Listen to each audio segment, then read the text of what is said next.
girl. Yes, I can see it's a girl, you fool. What if she is the one?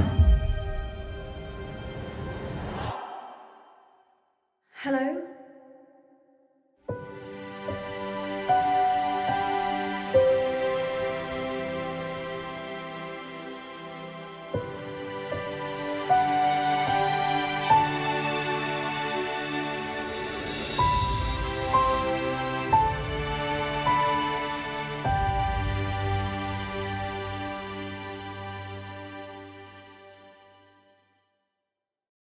Okay, first off, Beauty and the Beast was a gorgeous movie. The cinematography, the art direction, the sets themselves, the CGI, there's quite a bit of it, but it's really good. There's a lot of sweeping shots of this castle in the snow at night, the color palette. It's a great looking movie. There's a part in particular when Belle and Beast are walking like out in their courtyard and there's like white snow and trees everywhere. It's a beautiful movie. Emma Watson, I think, was a great pick as Belle. She's adorable. She's got a great smile. Her hair looks fantastic. Whoever did her hair did a great job. And her singing is okay. I mean, it's not her fault that she has some of the weaker songs in the movie, I feel. But it doesn't even attempt to break that barrier of illusion of a musical. Like, the transition from talking to singing is really forced, and you can obviously tell they switched to a different microphone because it sounds completely different. And in the moment, it sounds kind of fake. Now, unfortunately for Emma Watson, Belle is just written as a really weak character. She's really only got two things worth filling out on her character sheet. She can read, and she loves her father. That's it.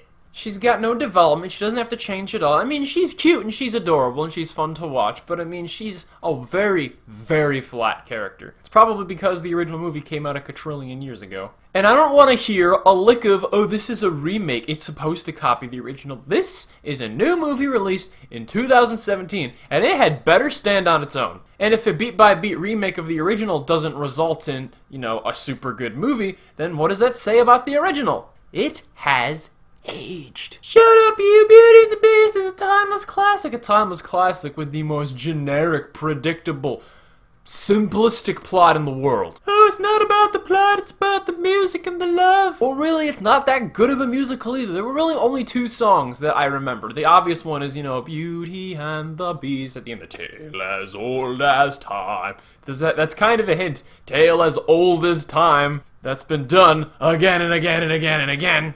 And I think the only other song worth listening to is the Be Our Guest one, you know, where all the dishes and cookware and appliances in the house are all like, I gotta say though, Ian McKellen as the clock and Ewan McGregor as the candlestick were great. They were the best part of the movie. Luke Evans sings pretty well, and he gives as much to this role that this role allows him to give, but it's not that good of a role. His role is, hey, I'm an asshole and I want to marry Belle and I have a gay sidekick. That is all that was written for this part. These are super, super weak characters. I gotta say, Beast himself, too, I was kinda iffy on because I love his voice. His voice sounds great. But he looks terrible. Not that the CGI. The CGI is great.